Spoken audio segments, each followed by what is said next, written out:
కామారెడ్డి జిల్లా దోమకొండ మండలంలో తీవ్ర విషాదం చోటు చేసుకుంది. మండలంలోని చింతమాన్పల్లి గ్రామానికి చెందిన సందీప్ అనే యువకుడు ఆత్మహత్యకు పాల్పడ్డాడు. ఓ బాలికతో ఉన్న ప్రేమ వ్యవహారమే ఈ ఘాతుకానికి కారణమని తెలుస్తుంది. కొద్ది నెలల క్రితం సదరు బాలికపై అఘాయిత్యానికి పాల్పడిన కేసులో సందీప్ పై పోక్సో చట్టం కింద కేసు నమోదైంది. ఈ కేసులో జైలుకు వెళ్లి వచ్చిన సందీప్ ఇటీవల మళ్లీ బాలికకు సెల్ ఫోన్ లో మెసేజ్లు పంపినట్లు సమాచారం. దీంతో ఆగ్రహానికి గురైన బాలిక కుటుంబ సభ్యులు సందీప్ ను తీవ్రంగా బెదిరించారు. వారి బెదిరింపులకు భయపడిన సందీప్ గ్రామ శివారులోని ఓ చెట్టు కూరేసుకుని బలవన్మరణానికి పాల్పడ్డాడు. బాలిక కుటుంబ సభ్యుల వేధింపుల వల్లే తమ కుమారుడు ప్రాణాలు కోల్పోయాడని సందీప్ తండ్రి పోలీసులకు ఫిర్యాదు చేశారు. ఈ ఫిర్యాదు ఆధారంగా పోలీసులు కేసు నమోదు చేసి దర్యాప్తు ప్రారంభించారు.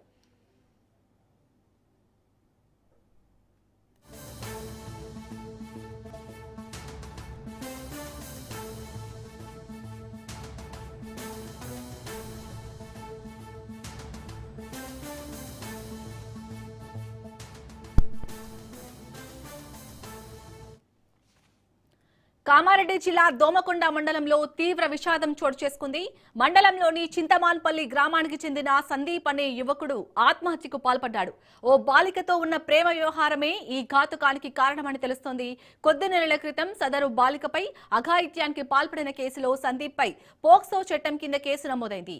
ఈ కేసులో జైలుకు వెళ్లి వచ్చిన సందీప్ ఇటీవల మళ్లీ బాలికకు సెల్ ఫోన్ లో మెసేజ్లు పంపినట్లు సమాచారం.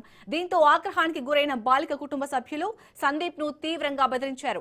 వారి బెదిరింపులకు భయపడిన సందీప్ గ్రామ శివారులోని ఓ చెట్టు కూరేసుకుని బలవన్మరణానికి పాల్పడ్డాడు. బాలిక కుటుంబ సభ్యుల వేధింపుల వల్లే తమ కుమారుడు ప్రాణాలు కోల్పోయాడని సందీప్ తండ్రి పోలీసులకు ఫిర్యాదు చేశారు. ఈ ఫిర్యాదు ఆధారంగా పోలీసులు కేసు నమోదు చేసి దర్యాప్తు ప్రారంభించారు.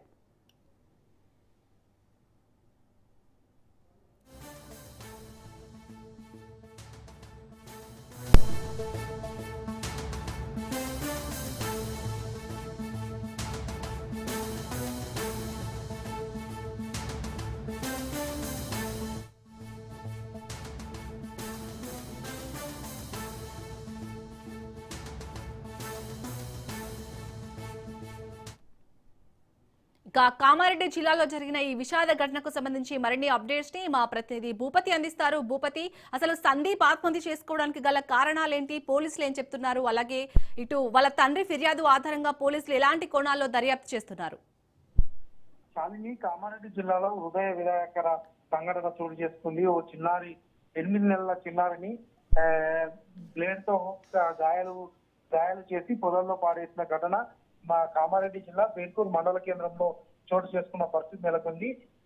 8 నెలల పాపను బ్లేడ్ తో కాట్లు వేసి పొదల్లో పారవేసిన ఘటనపై గ్రామస్తులు స్పందించారు. బేర్కూర్ చిన్నారి పరిస్థితి విషమంగా ఉండడంతో చికిత్స నిమిత్తం నిజామాబాద్ జిల్లా ఆసుపత్రికి తరలించిన పరిస్థితి నెలకొంది.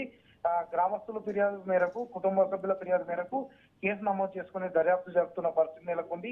ఈ ఘటన ఎలా జరిగింది, ఎవరు చేశారనే కోణంలో కూడా పోలీసులు ఇప్పటికీ ఆరా తీస్తున్న పరిస్థితి నెలకొంది. ముఖ్యంగా కుటుంబ సభ్యుల కలహాల మధ్య జరిగిందా లేకపోతే ఇతర కారణాల వల్ల జరిగిందా అనే కోణంలో కూడా విచారణ జరుపుతున్నారు. బీర్కూర్ మండల కేంద్రానికి చెందిన సతీష్ కు 2 భార్యలు ఉన్నారు. ఆ భార్యలో ఒక భార్యకు 8 నెలల చిన్నారి ఉంది. అయితే ఈ చిన్నారిని తీవ్రంగా గాయపరిచి పొదల్లో పారివేసిన ఘటన విషయమై పోలీసులు ప్రత్యేకంగా దర్యాప్తు జరుపుతున్నారు. ఈ ఘటనకు సంబంధించి స్థానికులు కూడా కుటుంబ సభ్యులపై అనుమానం వ్యక్తం చేస్తున్న పరిస్థితి నెలకొంది. Shalini, right, thank you Bhupathi.